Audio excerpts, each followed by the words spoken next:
Bon, je pense qu'une bonne partie d'entre nous aiment les Red Hot Chili Peppers. Je me fais pas de doute là-dessus, et peut-être qu'une partie d'entre vous ont eu, comme moi, une période plus ou moins groupie sur un groupe. Vous voyez de quoi je parle? Quand c'est la grosse hype du moment.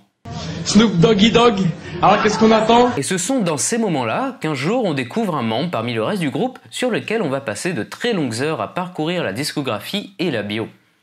Monsieur John Frusciante, reconnu comme l'un des plus grands guitaristes actuels, mais plutôt méconnu du grand public. Et pourtant, vous connaissez tous ses riffs et ses solos.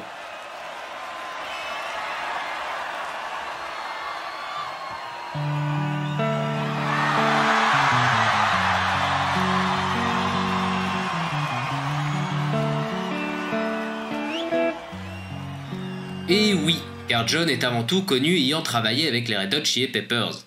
On ne va pas développer ici le groupe d'Anthony Kiedis et Flea, par respect il leur faudrait plus d'un épisode. Sachez que les Red Hot ont dû de nombreuses fois changer leur guitariste, et c'est ce qui fait, à mon sens, qu'un groupe avec plus de 30 ans de carrière reflète autant de styles et d'ambiances musicales différentes. En fait, on a tous notre petite préférence pour ce Red Hot là, plutôt que ce Red Hot-ci. Mais cette vidéo traite de John Frusciante, et il y a beaucoup à creuser. On va d'abord faire un rapide tour de son parcours musical. Ça commence assez vite puisque le petit John intègre le groupe des Red Hot à 18 ans. De là, son influence à la guitare et à la composition se fait ressentir dans le style du groupe, mettant plus en avant le côté rock que le côté funk. Mais le succès arrive beaucoup trop vite et le John ne suit pas. La dépendance à la drogue lui fait quitter le groupe et l'enferme dans sa maison pour y vivre comme un junkie. Littéralement comme un junkie. Malgré ça, John compose quand même 2 albums, les compose chez lui avec les moyens du bord, mais les compose quand même.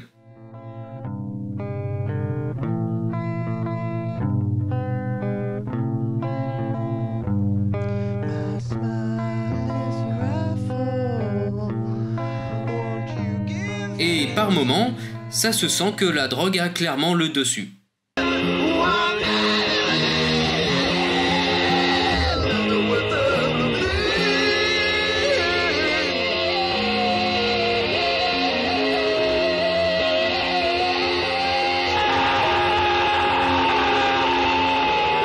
Cette période dure un petit moment avant que John change strictement son hygiène de vie. Il se consacre alors entièrement à la musique et multiplie les projets durant les années 2000. Déjà, c'est un retour triomphal pour lui aux côtés des Red Hot, avec la sortie de 3 excellents albums. Puis côté solo, le mec est productif puisqu'il compose 10 albums entre 2001 et 2009, dont 6 la même année.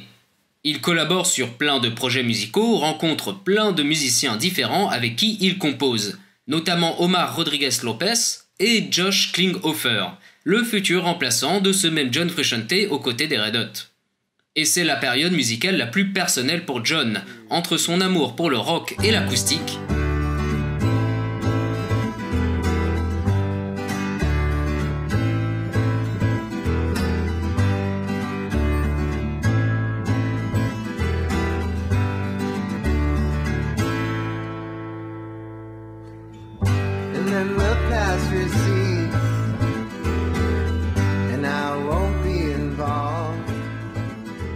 ainsi que l'électro, l'expérimental et le psychédélique. C'est à partir des années 2010 que John s'échappe loin, très loin du côté rock et de tout ce qu'il avait fait depuis. Il compose d'abord 2 EP qui annoncent le gros virage musical.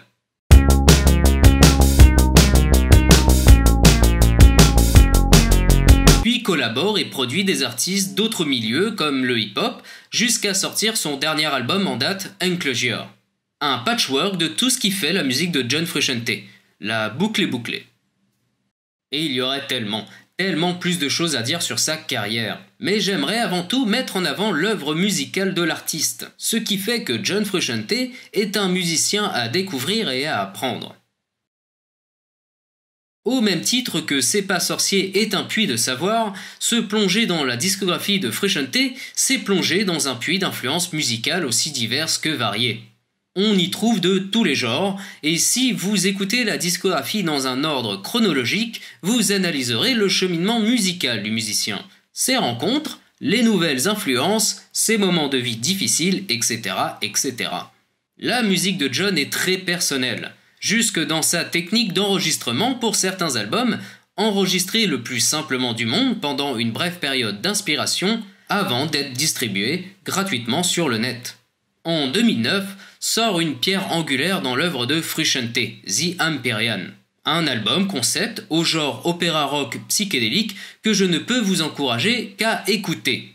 Il s'agit d'une forme de journal intime pour le musicien, et il nous conseille d'ailleurs de découvrir l'album dans son salon, sur son canapé, tout seul à 3 h du matin.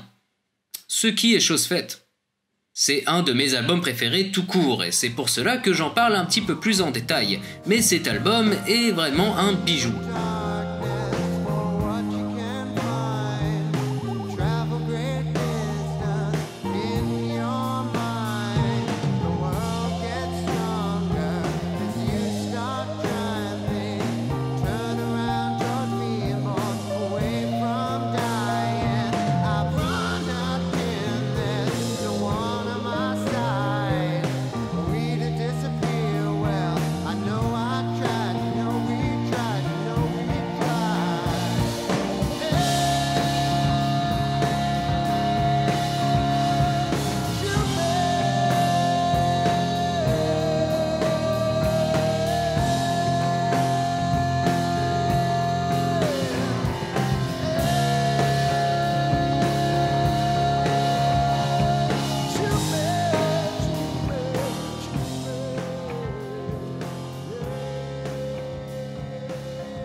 Je sais que cette émission parle plus à ceux qui aiment passer des heures à découvrir la discographie d'un groupe ou d'un artiste. Cependant, cette émission invite bien sûr chaleureusement tous les autres à le faire. Dans le précédent épisode, on s'était intéressé au Linkin Park Underground, une espèce de discographie parallèle du groupe et qui reflétait l'évolution et la multitude des genres de Linkin Park. Ici, c'est en s'intéressant à un membre en particulier qu'on peut voir qu'un groupe de musique, c'est avant tout un collectif d'artistes uniques, chacun influençant l'autre jusqu'à donner une couleur au groupe. Une couleur qui peut évoluer d'album en album, d'expérience de vie à d'autres. Écoutez la discographie des Red Hot, mettez-la en parallèle avec celle de Frusciante et au-delà de la musique, vous écouterez une histoire. No one makes a loop around me. No one round here makes a decision. No one makes a loop around me.